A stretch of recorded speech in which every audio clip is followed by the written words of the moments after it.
Hello and welcome to the Trek Right channel. Today's ship is one with an extended saucer. I thought about the Stargazer and how they basically took what would be an Enterprise type hull and add more decks between it. Instead of 2 or 3, there's 5 or 6 here.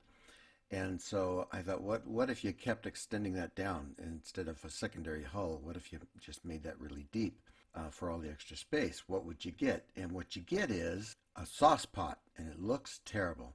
So I took a notch out of the back of the sauce pot to make it look a little more palatable, and what I got was this, the Essendrup class Medical Escort. It's a light hospital ship because when you got that much room inside, either you're a troop carrier or you're a small medical ship. And I've got a friend who's got 2 kids who are nurses and one that might become a doctor, so this is a medical ship named after them. One interesting thing about this ship is that it is covered with escape pods. Well, they're all covered with escape pods. Not as many as this one because there's over 1,000 people on board, and you got to have enough escape pods for them.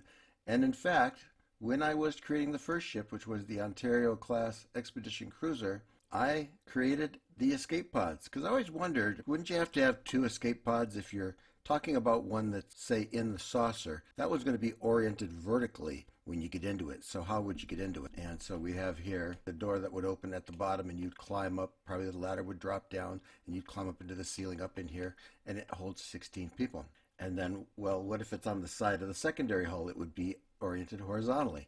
So you could walk in, and if you go to the far side, there's a ladder to let you up to the second row of 8 people. Of course, these only show half of the capacity because the other half was cut away. But I wanted to count that, and that was all part of what I said on in an early video, was that I was trying to make sure the scale was right, that the shuttlecraft fit in the shuttle bay, unlike Voyager, and I wanted to know how many people would fit in the escape pods. So if you do count up the escape pods on the Essendrup, it does have enough for over 1,000 people. And that's really the only interesting detail about the Essendrup, so I will shut my trap and put in a few videos of it flying by, and that'll be the video on the Essendrup. Have a great day and live long and prosper.